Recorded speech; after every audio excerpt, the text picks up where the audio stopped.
Hello student. Last class में हमने बात की थी गैमेटोजेनेसिस की। गैमेटोजेनेसिस में देखा था कि गैमेट का बनना गैमेटोजेनेसिस कहलाता है। ठीक है। और ह्यूमन चूंकि डिप्लॉयड ऑर्गेनिज्म है तो इसलिए डिप्लॉयड गैमेट मदर सेल से हैप्लॉयड गैमेट की फॉर्मेशन गैमेटोजेनेसिस कहलाती है। दो प्रकार के गैमेट देखे थे, जो एक साइज में छोटा था मेल गैमेट था, स्पर्म कहा था हमने जिसे, और जो साइज में बड़ा था उसे फीमेल गैमेट कहा था। ठीक है, जिसे हम ओवम कह सकते हैं। ठीक है, तो स्पर्म के बनने की प्रोसेस स्पर्मेटोजेनेसिस कहलाती है और एग के बनने की प्रोसेस oogenesis कहलाती है, जिसमें स्पर्मेटोजेनेसिस हमने कंप्लीटली पढ़ लिया था। आज हम डिस्कस करने वाले हैं oogenesis को, मींस फॉर्मेशन ऑफ एग की बात करेंगे यहाँ पे। ठीक है, तो गैमेट में एग के फॉर्मेशन की बात करने से पहले स्पर्मेटोजेनेसिस के बाद एक और क्वेश्चन है जो पूछ लिया जाता है कि how spermatogenesis regulated by the hormones. ठीक है, मतलब किस प्रकार से हार्मोन स्पर्मेटोजेनेसिस को कंट्रोल करने का काम करते हैं। ठीक है, तो बात करते हैं हार्मोनल कंट्रोल की। Hormonal control of spermatogenesis. ठीक है, तो किस प्रकार से हार्मोन जो है स्पर्मेटोजेनेसिस को कंट्रोल करते हैं। ठीक है, तो हमने कहा था कि स्पर्मेटोजेनेसिस की प्रोसेस कहाँ स्टार्ट होती है? प्यूबर्टी पे स्टार्ट होती है आगे। ठीक है, तो जैसे ही प्यूबर्टी पर स्पर्मेटोजेनेसिस स्टार्ट होती है, कैसे होती है उसकी बात करेंगे। जैसे ही कोई भी बॉय, ठीक है, प्यूबर्टी पे पहुंचता है, उसी समय ब्रेन में एक पार्ट होता है हाइपोथैलेमस, जो हमने पढ़ा हुआ था 11th क्लास में। ठीक है, तो हाइपोथैलेमस से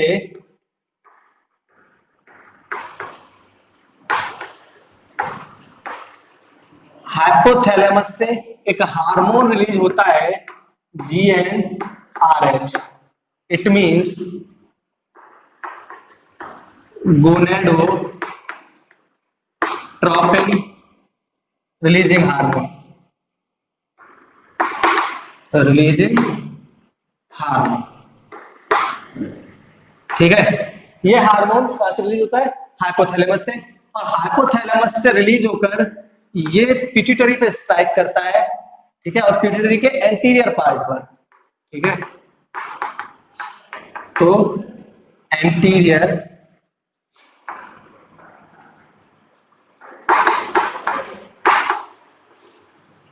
पिट्यूटरी ग्लैंड पर ये एक्ट करेगा, स्टिमुलेट करेगा उसे। ठीक है, क्या करेगा? Stimulate anterior pituitary gland. ठीक, और इसे स्ट्राइक करके यहां से दो प्रकार के हार्मोन रिलीज होते हैं। ठीक है, जिसमें पहला होता है LH हार्मोन, दूसरा होता है FSH हार्मोन। ठीक है, एक है LH, दूसरा है FSH। ठीक, LH को हम बोलते हैं ल्यूटिनाइजिंग हार्मोन, और इसे बोलते हैं फॉलिकल स्टिमुलेटिंग हार्मोन।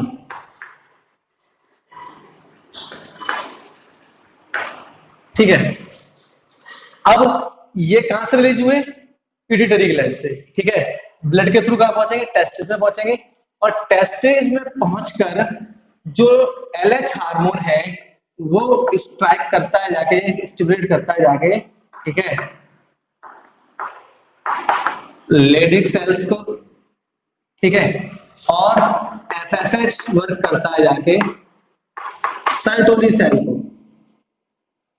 ठीक है, तो देखा था हमने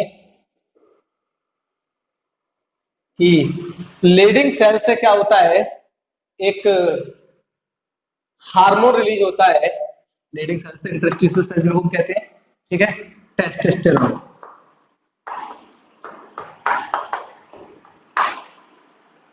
टेस्टोस्टेरोन, ठीक है, जो क्या होता है? मेल सेक्स हार्मोन होता है। ठीक है, जो किसे स्टार्ट करवाता है जाके? ठीक है, ये स्पर्मेटोजेनेसिस को स्टार्ट करवाता है। ठीक है, बात करेंगे सर्टोली सेल की।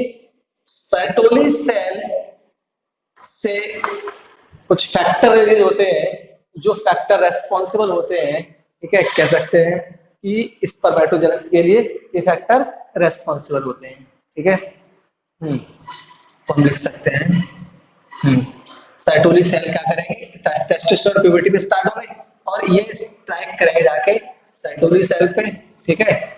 और मेल जर्म सेल जिन्हें हमने क्या कहा था, स्पर्मेटोगोनिया कहा था, ठीक है। तो ये कहाँ पे वर्क करते हैं, हम लिख सकते हैं टेस्टोस्टेरोन, ठीक है,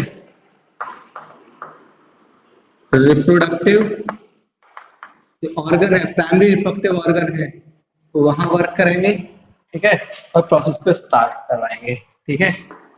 ये क्या करते हैं, स्टिमुलेट स्पर्मेटोजेनेसिस, ठीक है। तो इस प्रकार से ये पूरी की प्रोसेस क्या है, हार्मोन के द्वारा कंट्रोल की जाती है, ठीक। क्या हुआ, हाइपोथैलेमस प्यूबर्टी पे हाइपोथैलेमस से एक हार्मोन रिलीज हुआ, गोनाडोट्रोपिन रिलीजिंग हार्मोन, जिसने पिट्यूटरी पे स्ट्राइक किया, पिट्यूटरी से दो हार्मोन रिलीज हुए, एलएच और एफएसएच, ठीक है। एलएच लीडिंग सेल पे स्ट्राइक करता है, वहां से टेस्टोस्टेरोन सीक्रेट होता है, जो कि स्ट्राइक करता है जाके मेल जर्म सेल को और साइटोली सेल को, जहां से स्पर्म की फॉर्मेशन स्टार्ट होती है। साइटोली सेल पे स्ट्राइक होगा तो यहाँ से क्या होगा, वो फैक्टर रिलीज होते हैं which are responsible for the, हाँ, ठीक है, ये क्या रिलीज करवाती है, लिख सकते हैं रिलीज फैक्टर्स, ठीक है, विच आर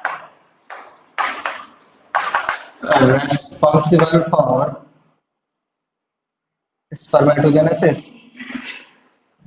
spermatogenesis, ठीक है। तो ये कुछ फैक्टर रिलीज करती है जो कि स्पर्म फॉर्मेशन के लिए जरूरी होते हैं, ठीक है, कह सकते हैं नरिशमेंट को सीक्रेट करवाना स्टार्ट करती है, ठीक है। तो इस प्रकार से कंप्लीट प्रोसेस थी, कैसे कंट्रोल होती है। इसके बाद बात हम करने वाले हैं oogenesis की। oogenesis की जो प्रोसेस है वो हम कंपैरिजन के साथ पढ़ेंगे स्पर्मेटोजेनेसिस के साथ में, जिससे हमें कंफ्यूजन ना रहे, अदरवाइज इन दोनों प्रोसेस में बहुत सारा कंफ्यूजन जो है बच जाता है, ठीक है। तो इस तरफ हम देखते हैं स्पर्मेटोजेनेसिस, ठीक है, कंपैरेटिव स्टडी यहाँ पे किसकी करेंगे, किसकी, oogenesis। याद रखेंगे दोनों में अंतर क्या था, हमने कहा था कि स्पर्मेटोजेनेसिस जो प्रोसेस थी वो प्यूबर्टी पे स्टार्ट हुई थी, ठीक है, स्टार्ट एट प्यूबर्टी, ठीक है। और ये प्रोसेस जो है एम्ब्रियोनिक स्टेज में, जब फीमेल एम्ब्रियोनिक स्टेज में, डेवलपमेंटल स्टेज में होती है तभी स्टार्ट हो जाती है, ठीक है, एट एम्ब्रियोनिक स्टेज, ठीक है। हमने देखा था ये process through out the life चलती है, आउट दी लाइफ, ठीक है। और ये लगभग जो है मीनोपॉज तक, या कह सकते हैं कि लगभग 40 टू 45 ईयर के आसपास तक चलती है, ठीक है, टिल, क्या कह सकते हैं, स्टॉप ऑन मीनोपॉज, ठीक है। मीनोपॉज की स्थिति में ये भी स्टॉप हो जाती है, ठीक है। तो हमने देखा था कि जिन सेल से, जिन डिप्लॉयड सेल से स्पर्म बन रहे थे, उन डिप्लॉयड सेल को हमने नाम दिया था, ठीक है, स्पर्मेटोगोनिया, स्पर्मेटोगोनिया, ठीक है। तो इसी प्रकार से यहाँ पर जिन सेल से एग का डेवलपमेंट होगा उन्हें हम उगोनिया या उगोनियम सेल कह देते हैं। एक होगी उगोनियम, एक से अधिक होगी तो उगोनिया, ठीक है। हमने देखा था ये डायरेक्ट रिडक्शन डिवीजन में नहीं जा रही थी, इसमें डायरेक्ट मियोसिस नहीं हो रहा था, ये अपनी जैसे डुप्लीकेट कॉपी बना रही थी, उनमें मियोसिस हो रहा था, ठीक है। तो उनमें क्या हुआ था, माइटोसिस डिवीजन हुआ, ठीक है। और माइटोसिस डिवीजन के हाँ, माइटोसिस डिवीजन के कारण, ठीक, इनमें क्या हुआ, इनके जैसे डुप्लीकेट कॉपी बनी,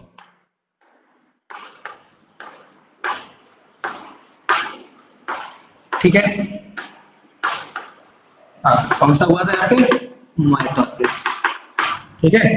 तो इसी प्रकार से हम कह सकते हैं कि इनमें भी ये डायरेक्ट नहीं जाएंगी, ठीक है, डायरेक्ट ना जाकर क्या करेंगी, ये अपने जैसे डुप्लीकेट कॉपी बनाएंगी ये भी, ठीक है। तो इनमें भी क्या हुआ, 2n नंबर में कॉपी बनी। तो यहां पर भी डिवीजन कौन सा होगा? सेम माइटोसिस डिवीजन ही होगा, ठीक है। माइटोसिस डिवीजन होगा यहाँ पर भी, ठीक। तो जैसे ये मैच्योर है, हमने कहा था जब जैसे ये मैच्योर होंगी, रेडी टू डिवाइड होंगी, तभी ये क्या कहलाएंगे? प्राइमरी स्पर्मेटोसाइट कहलाएंगे। मैच्योर हुई, ये हम पढ़ चुके हैं, देख लेना आप पिछले टॉपिक में, ठीक है। मैच्योर हुई तो ये क्या कहलाएगी? हमारी प्राइमरी स्पर्मेटोसाइट, ठीक है।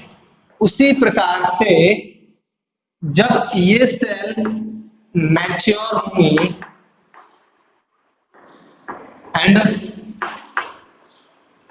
रेडी टू डिवाइड, ठीक है, साइज में बड़ी हो गई है, तब ये क्या कहलाएंगी? प्राइमरी oocyte, क्या कहलाएंगे? प्राइमरी oocyte कहलाएंगे, ठीक है। और उसके बाद अब ये स्पर्म बनाने के लिए तैयार हो गई तो इनमें रिडक्शन डिवीजन होगा, ठीक है। तो इनमें क्या हुआ था? मियोसिस फर्स्ट हुआ, ठीक है। मियोसिस फर्स्ट होकर एन नंबर के यहां पर 2 सेल बने, ठीक है। अब यहां पर अंतर देखो, जैसे ये तैयार हुई और इनमें डिवीजन स्टार्ट हुआ, कौन सा? हाँ, मियोसिस फर्स्ट यहां पर भी होगा, ठीक है। मियोसिस फर्स्ट यहां पर भी स्टार्ट हुआ, लेकिन यहाँ देखने वाली बात जो है, ये प्रोसेस कंटिन्यू होती है, लेकिन जैसे ही मियोसिस यहाँ पर स्टार्ट हुआ, वैसे ही उस गर्ल चाइल्ड का क्या हो जाता है? जन्म हो जाता है। प्रोसेस कहां से स्टार्ट हुई है? एम्ब्रियोनिक स्टेज में, ठीक है। तो एम्ब्रियोनिक स्टेज में ही एग के बनने की प्रोसेस स्टार्ट तो हो गई, लेकिन जैसे ही मियोसिस स्टार्ट हुई प्राइमरी oocyte में, वैसे ही जन्म होने के कारण ये प्रोसेस क्या हुई? यहाँ पे टेम्परेरी स्टॉप हो गई, ठीक है। सस्पेंड हो गई, स्टॉप हो गई, टेम्पररी स्टॉप, ठीक है। क्यों स्टॉप हुई? बर्थ के कारण। यहाँ पर क्या हुआ था? ठीक है, गर्ल चाइल्ड का बर्थ हो गया, रुक गई। क्यों? क्योंकि पूरी पूरी प्रोसेस हार्मोनल है, ठीक है। तो एम्ब्रियोनिक स्टेज में तो हार्मोन माँ की बॉडी से मिल रहे थे, ठीक है। तो जन्म हो गया, हार्मोन मिलना बंद हो गए, तो अस्थायी रूप से प्रोसेस को ये रुक गई। कब तक रुक गई? जब तक हार्मोन नहीं मिलेंगे। अब फीमेल सेक्स हार्मोन कब सीक्रेट होना स्टार्ट होते हैं? प्यूबर्टी पर जाके, ठीक है। तो क्या हुआ? प्यूबर्टी तक आते आते मतलब पूरी की पूरी जन्म हुआ यहाँ पे, और पूरी की पूरी चाइल्ड स्टेज तक, ये कौन सा स्टेज है? चाइल्ड स्टेज है, चाइल्डहुड है, ठीक है। चाइल्डहुड स्टेज तक प्रोसेस स्टॉप रही, ठीक है। और जैसे ही प्यूबर्टी आई, क्या आया? जैसे ही प्यूबर्टी स्टार्ट हुई, तो जो प्रोसेस रुकी थी वो फिर से रिस्टार्ट हो जाती है, ठीक है। और कंप्लीट होगी प्रोसेस, और प्रोसेस कंप्लीट होने के बाद में यहाँ फिर से 2 सेल बनेगी, ठीक है। ये अनडेवलप्ड होती है, इसलिए ये पोलर बॉडी कहलाई। क्या कहलाई? First polar body. जबकि ये फंक्शनल होती है, तो ये प्राइमरी oocyte ही है, ये कहलाया क्या? सेकेंडरी oocyte कहलाया। क्लियर? ये यहां पर सेकेंडरी स्पर्मेटोसाइट कहलाया। क्लियर हुआ? ठीक है। हमने क्या देखा? हमने देखा ये प्रोसेस कंटिन्यू हुई सेकेंडरी स्पर्मेटोसाइट तक, लेकिन ये सेकेंडरी oocyte तक प्रोसेस कंटिन्यू नहीं हुई थी। क्यों नहीं हुई थी? क्योंकि ये प्यूबर्टी पे स्टार्ट हुआ था, ठीक है। तो हार्मोन अवेलेबल थे तो कंटिन्यू हो गई, लेकिन ये एम्ब्रियोनिक स्टेज पे था, तो माँ की बॉडी से हार्मोन मिल रहे थे, ठीक है। जैसे ही मियोसिस स्टार्ट हुई थी प्राइमरी oocyte में, वैसे ही जन्म होने के कारण प्रोसेस रुक गई थी, ठीक है। कब तक? प्यूबर्टी तक। प्यूबर्टी जब आई तो प्रोसेस फिर से स्टार्ट हुई, और जो 2 सेल बनी थी उनमें से एक नॉन फंक्शनल थी, एक फंक्शनल थी। नॉन फंक्शनल जो छोटी सेल थी वो फर्स्ट पोलर बॉडी का, जो फंक्शनल थी उसे हमने सेकेंडरी oocyte कहा। ठीक है। फिर हमने देखा था कि यहाँ पर सेकेंडरी oocyte में क्या हुआ था, मियोसिस सेकेंड हुआ। क्या हुई, मियोसिस सेकेंड हुई, और यहाँ से एन नंबर के फिर से जो है 4 सेल मिली, क्योंकि यहाँ पे ये दोनों फंक्शनल थी, तो ये क्या कहलाई, स्पर्मेटेड कहलाई थी। ठीक है, लेकिन यहाँ पर केवल ये फंक्शनल है, तो इसमें मियोसिस सेकेंड होगा। ठीक है, तो हम इसको कंप्लीटली एक बार फिर से देख लेते हैं।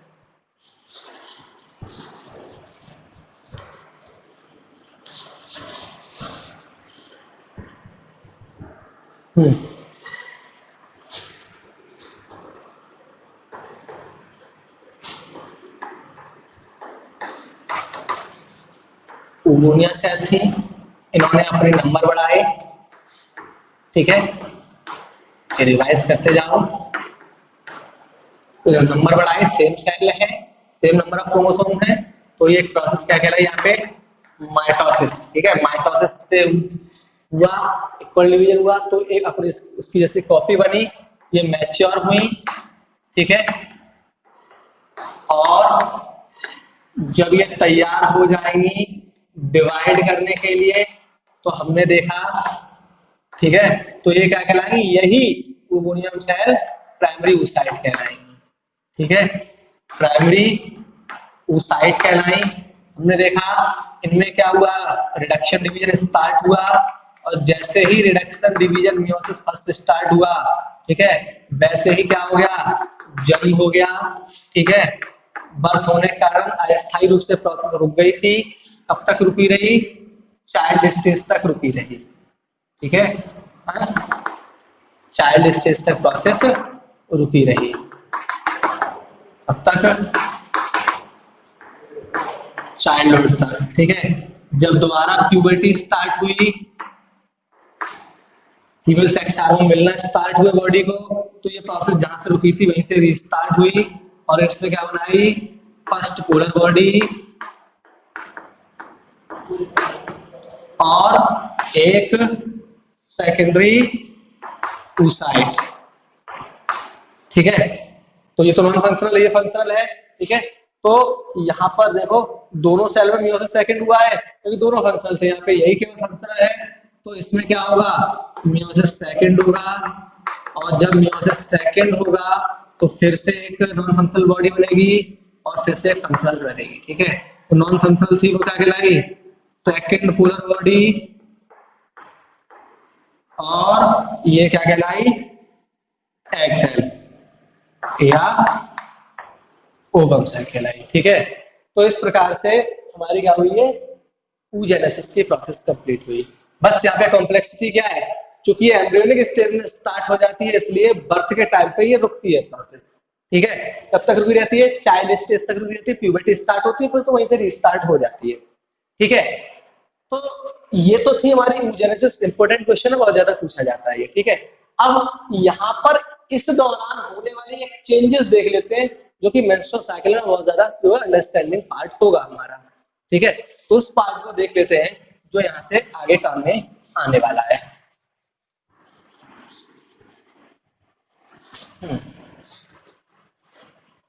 देखो, हमने कहा कि प्राइमरी oocyte जो है, प्राइमरी oocyte जो है, इसमें स्टार्ट हुआ मियोसिस। ठीक है, और मियोसिस का प्रोफेज में जैसे एंटर हुआ, वैसे प्रोसेस रुक गई थी टेम्परेरी रूप से। ठीक है, तो उस दौरान हुआ क्या कि जब ये प्राइमरी oocyte है, और जब इसमें मियोसिस डिवीजन स्टार्ट होगा, क्या स्टार्ट होगा, मियोसिस फर्स्ट स्टार्ट होगा। ठीक है, तो प्रोसेस रुकी, लेकिन स्टार्ट होगा कैसे, तो होता क्या है कि प्राइमरी oocyte के ऊपर ग्रेनुलोसा सेल्स की कवरिंग बनना स्टार्ट होती है। ठीक है, क्या स्टार्ट हो जाती है, single covering of granulosa cells ठीक है, form around the primary oocyte।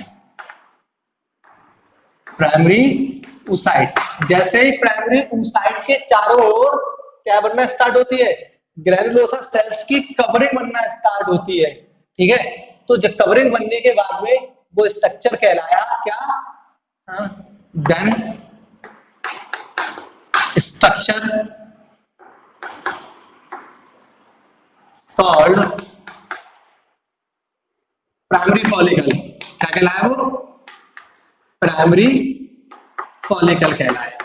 जरा समझते हैं, ये है क्या, प्राइमरी oocyte। ठीक है, क्या है ये, प्राइमरी oocyte है, और इस पे क्या हुई, ग्रैनुलोसा सेल्स की कवरिंग हुई। ठीक है, तो ये देखो,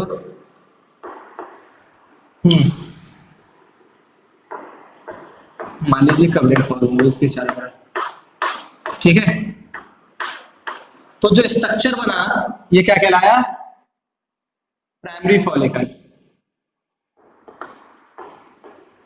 प्राइमरी फॉलिकल, याद रखना।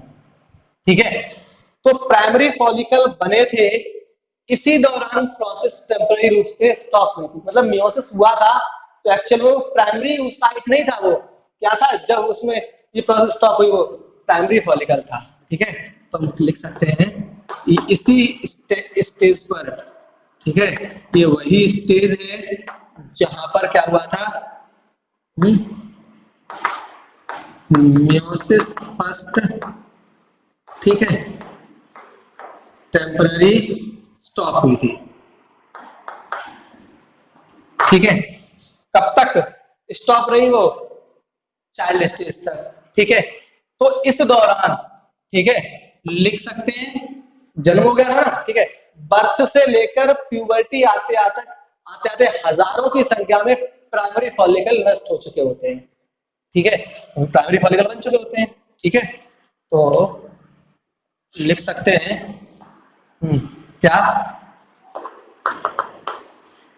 Worth to puberty. ठीक है,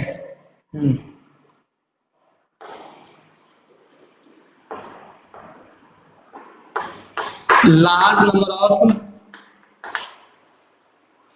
प्राइमरी फॉलिकल, ठीक है, डेस्ट्रॉय, नष्ट हो जाते हैं। ठीक है, कितने बचते हैं, केवल लगभग 60 से 70-80 हजार बचते हैं। ठीक है,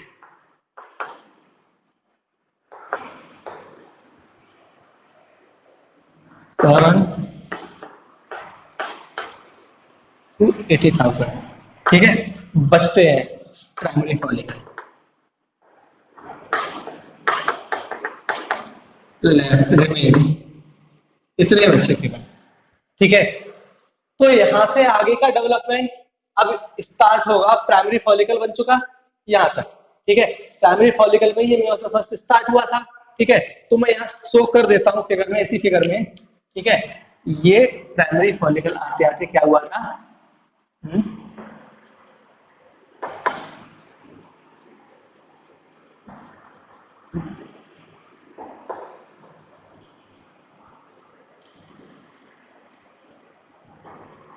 ये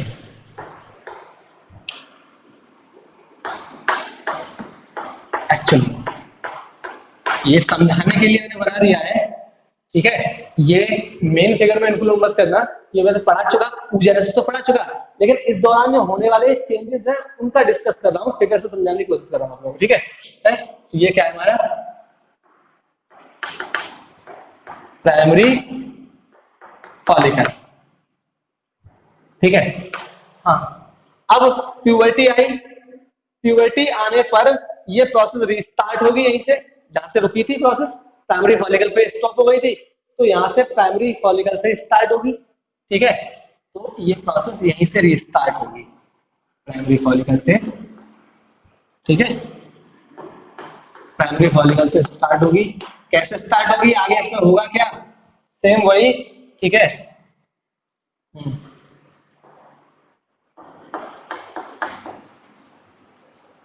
रिस्टार्ट एट प्यूबर्टी,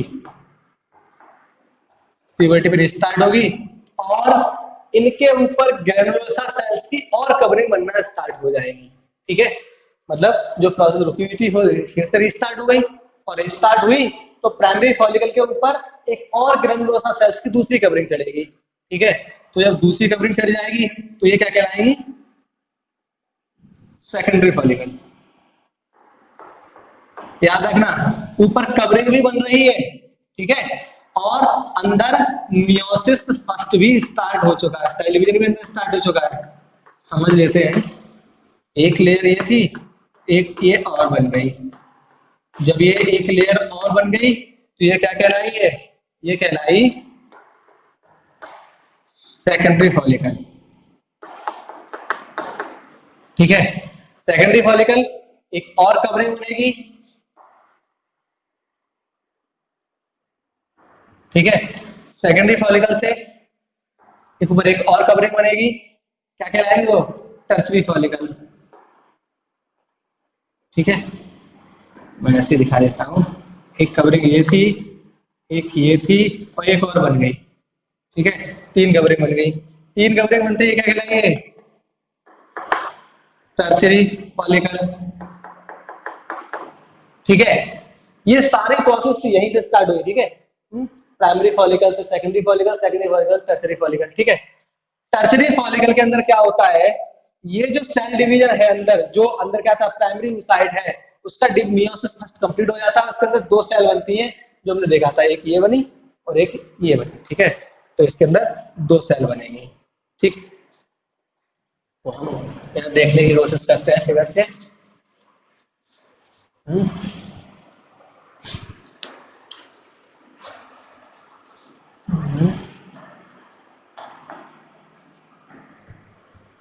ठीक है, प्राइमरी साइड,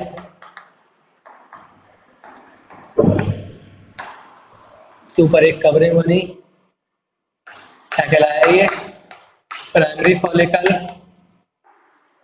एक और ग्रेनुलोसा सेल की कवरिंग बनी,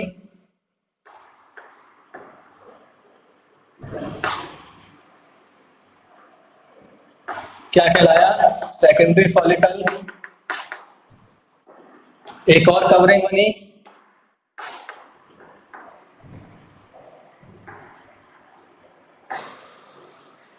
तीन, ठीक है। तो क्या कहलाया ये, टर्चरी फॉलिकल, ठीक है। टर्चरी फॉलिकल तीन ग्रेनुलोसा सेल्स की कवरिंग बन चुकी है। अब जो अंदर जो सेल थी उसका डिवीजन कंप्लीट हो चुका है, ये मियोसिस फर्स्ट कंप्लीट हो चुका, और मियोसिस सेकंड जैसे ही कंप्लीट हुआ तो इसके अंदर जो दो सेल्स थी, एक क्या फर्स्ट पोलर बॉडी थी और दूसरी क्या थी सेकेंडरी ओसाइट, और बाहर ये कवरिंग है, तीनों के तीनों, ठीक है। तो अंदर जब सेल डिवीजन कंप्लीट हो चुका होता है तब ये टर्चरी फॉलिकल क्या कहने लगता है, ग्राफियन फॉलिकल, ठीक है। क्या बन गया, ग्राफियन फॉलिकल बन गया। Now this Graafian follicle is ready to release the secondary oocyte, ठीक है। इसके अंदर ये बना है, ये क्या बना है, फर्स्ट पोलर बॉडी, ठीक है। कॉन्सेप्ट समझो, फिगर इसलिए नहीं बिठाया है, ठीक है ना। मियोसिस फर्स्ट कंप्लीट हुई, किसमें हुई थी, प्राइमरी साइट में स्टार्ट हुई, जैसे मियोसिस स्टार्ट हुई, ठीक है। हाँ, यहाँ पे क्या होगी, जैसे ही मियोसिस फर्स्ट स्टार्ट होगी, ठीक है, मियोसिस फर्स्ट स्टार्ट हुई, वैसे ही क्या हुआ, ग्रेनुलोसा सेल्स की कवरिंग बनना स्टार्ट हुई। पहली कवरिंग बनी प्राइमरी फॉलिकल, दूसरी कवरिंग बनी सेकेंडरी, प्राइमरी फॉलिकल बनी, तभी प्रक्रिया क्या हुई थी, प्रोसेस रुक गई थी, बर्थ हो गया था, ठीक है। बर्थ हो गया, प्यूबर्टी तक हजारों की संख्या में प्राइमरी फॉलिकल नष्ट हो चुके थे, ठीक है। प्यूबर्टी आई तो प्राइमरी फॉलिकल से प्रोसेस रिस्टार्ट हुई और ग्रेनुलोसा सेल्स की कवरिंग दूसरी बनी, ठीक है। तो सेकेंडरी फॉलिकल, तीसरी बनी टर्सरी फॉलिकल, ठीक है। और अंदर तब तक क्या हुआ, डिवीजन कंप्लीट हुआ टर्सरी फॉलिकल के अंदर, और टर्सरी फॉलिकल के अंदर जैसे डिवीजन कंप्लीट हुआ क्या कहलाए, वो ग्राफियन फॉलिकल। ग्राफियन फॉलिकल वो स्ट्रक्चर है जिसके अंदर प्राइमरी पोलर बॉडी भी है और सेकेंडरी oocyte भी है। इट मींस ये अब तैयार है ठीक है, किसके लिए, रिलीज करने के लिए oocyte को, ठीक है।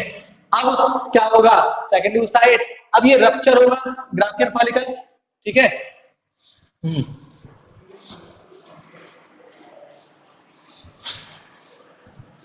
ठीक है, क्या होगा, ये ग्राफियन फॉलिकल रप्चर होगा यहां से,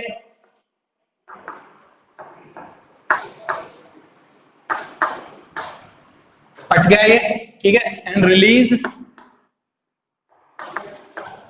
सेकेंडरी oocyte, सेकेंडरी oocyte को रिलीज कर दिया उन्होंने, ठीक है। अब सेकेंडरी oocyte कहां पहुंचा, फैलोपियन ट्यूब में पहुंचा, ये कहां पहुंचा, release and enter to the fallopian tube, fallopian tube में पहुंच गया। अब वहां फैलोपियन ट्यूब में जाकर मियोसिस सेकंड स्टार्ट होगा, याद रखना, मियोसिस सेकंड स्टार्ट किसमें, सेकंड oocyte में, कहां पर, इन फैलोपियन ट्यूब, याद रखेंगे आप लोग, ठीक है। मियोसिस फर्स्ट तो ओवरी के अंदर ही, क्योंकि ये प्रोसेस तो यहाँ तक तो ओवरी के अंदर ही हुई है, ठीक है। सेकेंडरी oocyte रिलीज हुआ फैलोपियन ट्यूब में, ये गया है, ठीक है। तो मियोसिस सेकंड कहां होगा, फैलोपियन ट्यूब में होगा, कब, at the time of fertilization, याद रखेंगे, मियोसिस सेकंड होगा ही कब, at the time of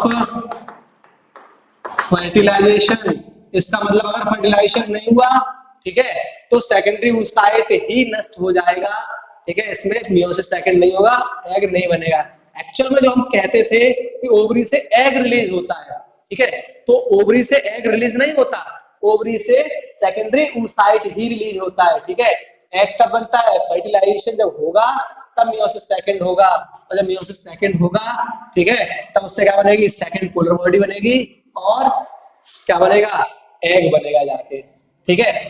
rupture हो गया, सेकेंडरी oocyte रिलीज हो गया, ठीक है, ये हुआ जाके। लेकिन जो ग्राफियन फॉलिकल का जो रिमेनिंग स्ट्रक्चर था, इन दोनों को तो निकाल दिया, अभी होल बचा, स्ट्रक्चर बचा, खाली बचा, ठीक है।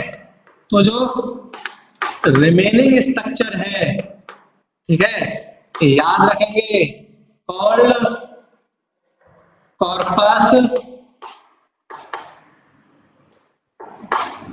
ल्यूटियम,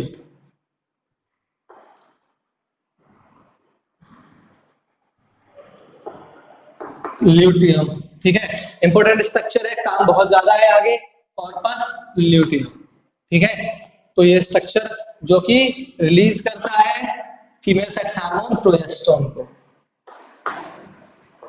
रिलीज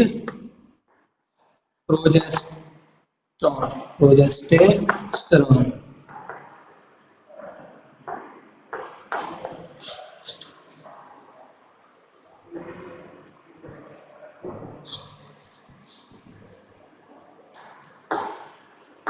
ठीक है। तो ये कॉन्सेप्ट पढ़ाने का केवल एक कारण है, जब हम मेंस्ट्रुअल साइकिल पढ़ेंगे तो उस पूरे के पूरे कॉन्सेप्ट का हम दोबारा से इस्तेमाल करने वाले हैं, ठीक है, इसलिए समझा दिया। ये यहां से लेकर यहां तक की पूरी प्रोसेस जो है हमारी इस जगह पे हुई है, याद रखना, ठीक है ना। हमने देखा ना, क्या देखा, प्राइमरी oocyte, मियोसिस स्टार्ट हुई प्यूबर्टी पे, जैसे प्यूबर्टी पे मियोसिस स्टार्ट हुई, ठीक है, वैसे प्रोसेस बर्थ के कारण स्टॉप हो गई प्रोसेस, ठीक है, प्यूबर्टी आई, प्यूबर्टी में आने पे प्रोसेस रीस्टार्ट हुई, और प्राइमरी फॉलिकल पे दूसरी ग्रेनुलोसा कवरिंग चढ़ी, सेकेंडरी फॉलिकल कहलाई, तीसरी कवरिंग चढ़ी, टर्टियरी फॉलिकल कहलाई, और जब एग का डिवीजन कंप्लीट हो गया, या कह सकते हैं कि प्राइमरी oocyte का डिवीजन कंप्लीट हो गया, तो ये क्या कहलाई, ग्राफियन फॉलिकल कहलाई, ठीक है। और इससे क्या रिलीज होगा, सेकेंडरी oocyte रिलीज होगा, स्ट्रक्चर बचा, क्या बचा, कॉर्पस ल्यूटियम कहलाया वो स्ट्रक्चर, ठीक है। तो ये पूरा कॉन्सेप्ट है, ये कॉन्सेप्ट हम मेंस्ट्रुअल साइकिल में इस्तेमाल करने वाले हैं, इसलिए पढ़ा दिया। आपका ये क्वेश्चन इंपॉर्टेंट है, आपका explain the process of oogenesis in detail, ठीक है। तो ये बात करेंगे नेक्स्ट वीडियो लेक्चर में, हम डिस्कस करेंगे मेंस्ट्रुअल साइकिल को, ठीक है। Thank you.